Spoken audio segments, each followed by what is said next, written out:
Shri Chandrashekhar ji.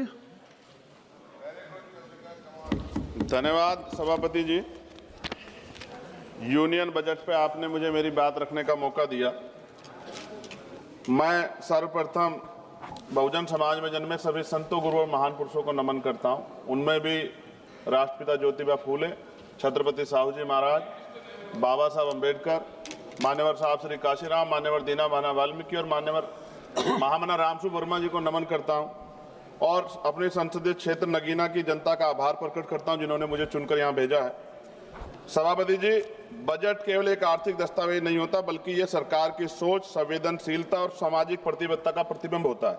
Budget यह तय करता है कि देश का विकास समावेशी होगा या चुनिंदा और सत्ता में बैठे लोग सबको साथ लेकर चलना चाहते हैं, कुछ लोगों को पीछे छोड़ देना चाहते हैं।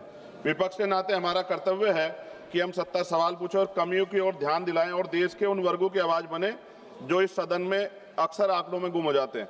लेकिन माननीय अध्यक्ष महोदय, असली सवाल यही से शुरू होता है, क्या ये बजट देश के गरीब, पिछड़े, दलित, आदिवासी, ओबीसी, अल्पसंख्यक और वंचित वर्गों की वास्तविक जरूरतों को समझता है, नहीं समझता है। मान्यवर, इस बजट में आर्थिक विकास की बातें अधिक हैं, लेकिन सामाजिक न्याय की आत्मा कमजोर। माननीय अध्यक्ष जी, सभापति जी, आज देश की सबसे बड़ी संकट बेरोजगारी।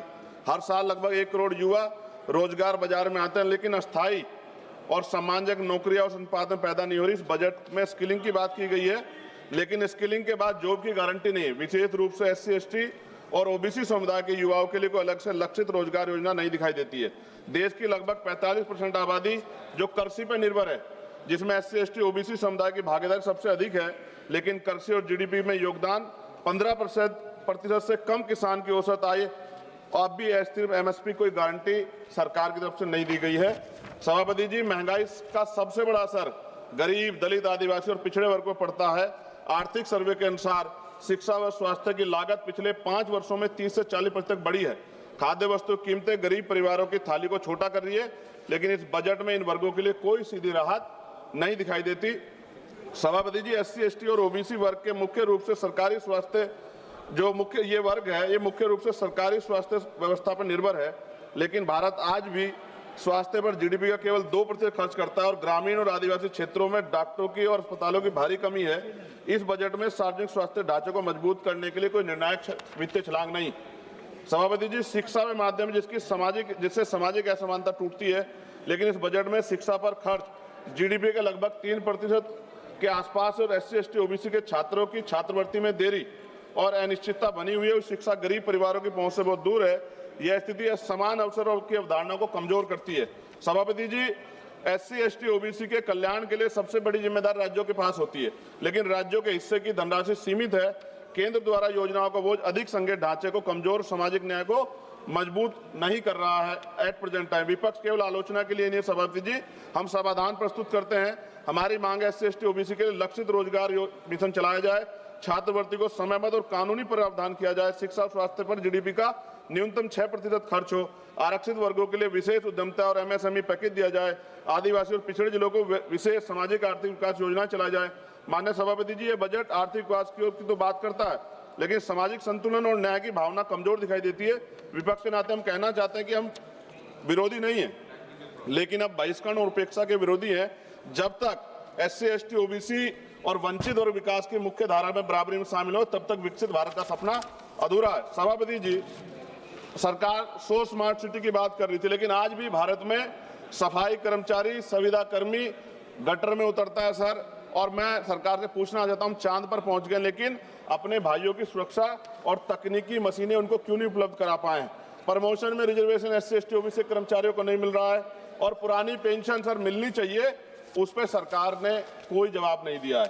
सभापति जी, बिजली के दाम उत्तर प्रदेश में देश की अपेक्षा, खत्म करूंगा सर, राष्ट्रपति भाषण पे भी आप देख रहे हैं मौका नहीं मिला, 12 दिन बाद मौका मिला, तो जल्दी खत्म करो ना, कुछ मांगे तो अन्य राज्यों की तुलना में सर हमारे यहाँ यूपी में ज्यादा है, जिसमें किसान, बुनकर, छोटे उद्योग और आम उपभोक्ता प्रभावित होते हैं। और गैस सिलेंडर सर जब चुनाव आता है तो सब जगह 500 का और चुनाव के बाद सर 1000 रुपए का, ये मजाक उड़ता है सर गरीबों का।